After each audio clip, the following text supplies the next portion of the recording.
গণতন্ত্ৰত হল ৰাইজেই ৰজা ৰাইজে যেটো কয় মই হেতুই কৰো আৰু ৰাইজে বিচাৰিছে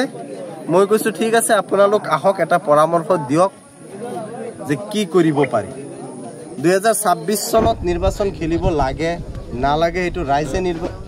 ৰাইজে বিবেচনা কৰিব এতিয়া ৰাইজে যেটো বিচাৰি আছে এতিয়া ৰাইজকো আমি দায়িত্ব দিছো যে আপোনালোকেও সাংগঠনিক দিশ মজবুত কৰাৰ কাৰণে আমাক সহায় কৰক মোৰ লগত যদি ওলাই আহিছে মোক যদি বিচাৰি আছে তেতিয়া হলে আপোনালোকো মোৰ লগত সহযোগ কৰক আৰু আমি কাম কৰি যাম আপোনালোকৰ লগত মই আছো আৰু আপোনালোকো মোৰ লগত থাকিব লাগিব তেতিয়াহে মই ৰাইজৰ কাম কৰিব পাৰিম অন্যথাটো মই অকলে হিমিতহে কাম কৰিব পাৰিম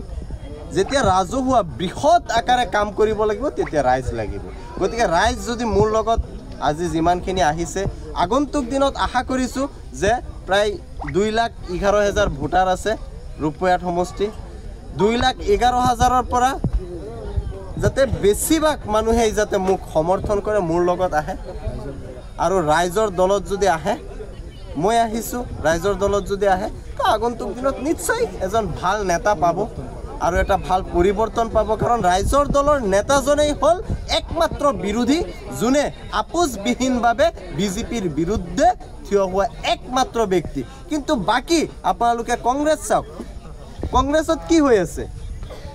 পূৰ্বৰ সাংসদ আব্দুল খালেকে স্পষ্টভাৱে কৈছে যে কংগ্ৰেছত 40 জন নেতা বিজেপিৰ হৈ কাম কৰি আছে গতিকে কংগ্ৰেছ বিজেপিৰ এক নম্বৰ এজেন্ট হিচাপে কাম কৰি আছে তো গতিকে বিকল্প কোন একমাত্ৰ অখিল গগৈ আজি বিৰোধী হিচাপে কথা কলে অখিল গগৈৰ কথা কৈ আছে তো গতিকে অখিল গগৈৰ আদৰ্শ আৰু মোৰ যেটো আদৰ্শ আপোচবিহীন তো তেওঁৰ আদৰ্শক মই ভাল পাইছো সন্মান কৰিছো কাৰণে মোৰ ভাল লাগিছে কাৰণ মইও আপোচবিহীন মই কাৰো লগত ৰাইজৰ লগত অন্যায় কৰিব হেতু কোনোদিন মই আপোচ কৰা নাই আৰু ভৱিষ্যতেও নকৰো গতিকে ৰাইজৰ হৈ মাতি আহিছো আৰু আগন্তুক দিনত মই জিয়াই থকালৈকে ৰাইজৰ হকে মাতি যাম ৰাইজৰ আপদ বিপদ জিয়াই আহক তাত মই সদায় আগহাৰিত থিয় হ'বলৈ মই চেষ্টা কৰিম ৰূপৈ সমষ্টিত দেখা গৈছিল আগৰ বিধায়ক নুৰহদা আছিল সমষ্টি চেঞ্জ হোৱাৰ পিছত ৰূপৈ সমষ্টিৰ পৰা কৰ্তনৰ সামগ্ৰী সমষ্টিত নুৰহদা বিধায়ক হিচাপে গুচি গ'ল এতিয়া ৰূপৈ সমষ্টিৰ নুৰহদা খেলিব পাৰিব না চাওক আপোনালোকে এটা ভুল তথ্য দিছে ৰূপৈহাট সমষ্টি নহয় তেওঁৰ ঘৰ সামগ্ৰী সমষ্টিৰ বাজিয়া গাঁও যেটো আগতো সামগ্ৰী সমষ্টি আছিল এতিয়াও সামগ্ৰী সমষ্টিৰ অন্তৰ্ভুক্ত কিন্তু তেও একমাত্ৰ সোণৰ চামুচ মুখত থকাৰ কাৰণে তেও কংগ্ৰেছৰ পৰা বিধায়ক হ'ব পাৰিছে সোণৰ চামুচ বুলি ক'লে ৰকিবুলৰ আশীৰ্বাদতহে আৰু কংগ্ৰেছ দলত বিধায়ক হ'বৰ কাৰণে পুত্ৰ বা লিগেচিৰ দৰকাৰ হেতু আশীৰ্বাদ লাগিব তো সেই আশীৰ্বাদত আমি বিধায়ক হ'ব বিচৰা নাই আমি জয়ীযুক্ত হ'ব বিচৰা নাই আমি বিচাৰি আছো এটা পৰিৱৰ্তনকামী নেতা হ'ব আৰু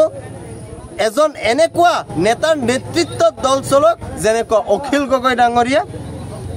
যাৰ কোনো আপোচ নাই যাৰ কোনো দয়া নাই কোনো ধৰণৰ ৰাইজৰ লগত অন্যায় কৰিলে ক্ষমা নাই কোনো ধৰণৰ আপোচ নাই তেনেকুৱা নেতা লাগে যদি পইচাৰ কাৰণে বিক্ৰী হোৱা নেতা আমাৰ নালাগে যাৰ কাৰণে আজি ৰাইজৰ এটো মোৰ কথা নহয় ৰাইজৰ কথা গতিকে ৰাইজে এটো বিচাৰিছে গতিকে ৰাইজে চিন্তা কৰিব আৰু ৰাইজ আগুৱাই আহিছে যেটো উঠা দেখিছো ৰাইজৰ মাজত তো আগন্তুক দিনত নিশ্চয় ইনশাআল্লাহ ওপৰৱালাই যদি বিচাৰে আমাৰ ফলাফল ৰূপৈহাট সমষ্টিত বহুত ভাল হ'ব খালি ৰূপহী বুলি নহয় গোটেই অসমত ৰাইজৰ দলৰ পৰা যিমানখিনি মানুহ জয়যুক্ত হ'ব এজনেই 100জন একজন 100জনৰ সমান হ'ব কাৰণ আজি সব বিৰোধী 125 জনক চেৰ পেলাই যদি আজি কথা কয় বিৰোধী হিচাপে একমাত্ৰ অখিল গগৈ গতিকে অখিল গগৈৰ কাৰণে মই ৰাইজক আহ্বান কৰিম এটা স্লোগান হয় আজি আসলতে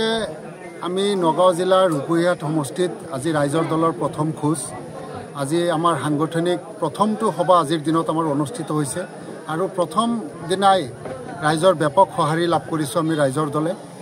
আপোনালোকে নিশ্চয় দেখিছে হাজাৰ হাজাৰ লোকে আজি ৰাইজৰ দলত স্বতঃস্ফূৰ্তভাৱে ৰাইজৰ দলক বিশ্বাস আৰু আস্থাত লৈ যোগদান কৰিছে আপোনালোকে জানে ৰাইজৰ দল আঞ্চলিক দল আমাৰ সন্মানীয় সভাপতি অখিল গগৈৰ নেতৃত্বত এই ৰাইজৰ দল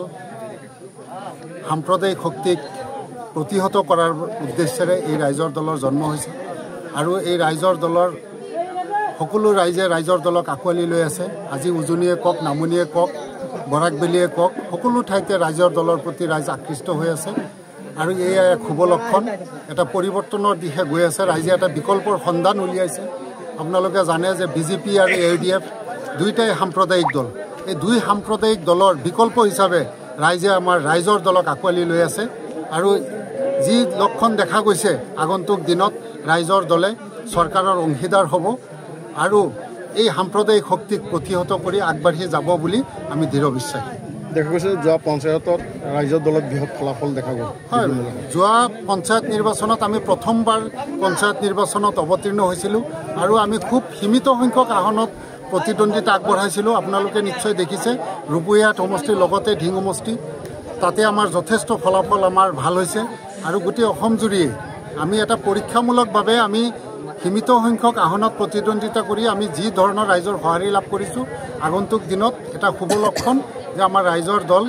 আগবাঢ়ি যাব আৰু ৰাইজৰ দলক ৰাইজে বিশ্বাস আৰু আস্থাত লৈছে আঁকোৱালি লৈছে আৰু তাৰে প্ৰমাণ এইবাৰ পঞ্চায়ত নিৰ্বাচনত য'তে যায় পঞ্চায়ত নিৰ্বাচনত ৰাষ্ট্ৰীয় দলক প্ৰতিহত কৰিও আমাৰ প্ৰাৰ্থী জয়ী হোৱা তেনেকুৱা বহুত উদাহৰণ আছে তেনে ক্ষেত্ৰত ৰাইজে বিকল্প হিচাপে আমাক বিশ্বাসত লোৱাৰ বাবে আমি ৰাইজৰ ওচৰত দায়বদ্ধ আমি দায়বদ্ধতাৰে ৰাইজৰ কাম কৰি যাম যেহেতু ৰাইজে আমাক খুব কম দিনৰ ভিতৰতে ৰাইজে আমাক বিশ্বাস আৰু আস্থাত লৈছে গতিকে আমি ৰাইজৰ ওচৰত সদায় দায়বদ্ধ হৈ থাকিম আৰু ৰাইজৰ পৰামৰ্শ লৈ আমাৰ দলটো কেনেকৈ আগুৱাই যাব লাগে সেই হিচাপে আমি ৰাইজৰ পৰামৰ্শ দিহা পৰামৰ্শ লৈ আমি আগুৱাই যাম ইতিমধ্যে কেইটা সমষ্টিত ৰাইজৰ দলৰ প্ৰাৰ্থী দিব বুলি আপোনালোকে এটা সেই কথা এতিয়াও স্পষ্ট হোৱা নাই যিহেতু আমাৰ সাংগঠনিক সভাবিলাক হৈ আছে আৰু এইটো আমাৰ দলৰ শীৰ্ষ নেতৃত্বই এইটো সিদ্ধান্ত গ্ৰহণ কৰিব কাৰণ বহুত কথা আছে যদি মিত্ৰতাত আহে তেতিয়াহ'লে আসনৰ সংখ্যা কি হয় আমাৰ দলৰ নেতৃত্বই ক'ব পাৰিব এই মুহূৰ্তত আমি ক'ব পৰা নাই যে কেইটা সমষ্টিত আমাক এটাই নিৰ্দেশ দিছে যে আমি সমষ্টিয়ে আমাৰ দলীয় সাংগঠনিক ভেটি মজবুত কৰাৰ বাবে আমাক দলে নিৰ্দেশ দিছে আৰু আমি সেই দলৰ নিৰ্দেশ মানি আমি প্ৰতিটো সমষ্টিতে আমাৰ দলৰ সাংগঠনিক ভেটি মজবুত কৰাত আমি দিনে ৰাতিয়ে কাম কৰি আছোঁ আজি দেখা গ'ল ৰূপহী সমষ্টিৰ ৰাইহানুদ্দিন বায়তক হয় বৃহৎ ভোটদাতা ৰাইজৰ দলত যোগদান কৰিলে হয় ৰাইহানুদ্দিন চাহাব তেখেত এজন উদীয়মান যুৱক সমাজপ্ৰেমী লোক আৰু তেওঁৰ সদায় সমাজৰ লগত জড়িত হৈ থাকে সমাজৰ আপদ বিপদ সদায় মই দেখিছোঁ সমাজৰ স্বাৰ্থত কথা কয় আজি তেওঁৰ আহ্বানত আজি যি সভা অনুষ্ঠিত হ'ল আপোনালোকে নিশ্চয় দেখিছে যে ৰাইজৰ যি সঁহাৰি লাভ কৰিছে তেখেতে আৰু তেখেতকো আমাৰ দলৰ ফালৰ পৰা দায়িত্ব দিয়া হৈছে যে ৰূপহীয়াত সমষ্টিৰ সাংগঠনিক ভেটিটো যাতে তেখেতে মজবুত কৰে তাৰ বাবে দলৰ শীৰ্ষ নেতৃত্বই তেখেতক দায়িত্ব দিছে আৰু আমিও সহযোগ কৰি আছোঁ যে ৰূপহীয়াত সমষ্টিত আমাৰ দলটোক আগুৱাই নিয়াৰ ক্ষেত্ৰত তেখেতে যাতে এটা বলিষ্ঠ ভূমিকা লয় তাৰ বাবে আমিও তেখেতৰ অনুৰোধ কৰিছোঁ দেখা গ'ল ৰাইজৰ দলৰ হৈ আজি ৰূপহী সমষ্টিৰ ৰাইহানুদ্দিন বায়ৰ বাসগৃহতে ৰাইজৰ দলৰ ফ্লেগ লৈছে কিমানজনে লৈছিলে নাই আজি নিশ্চয় আপোনালোকে দেখিছে আপোনালোকৰ চকুৰ সন্মুখতে যোগদান কাৰ্যসূচী হৈছে আপোনালোকে দেখিছে যে ইয়াত হাজাৰ লোক আজি উপস্থিত হৈছে আৰু সকলো লোকে স্বতঃস্ফূৰ্তভাৱে ৰাইজৰ দলক বিশ্বাস আৰু আস্থাত লোৱা আমি দেখা পাইছোঁ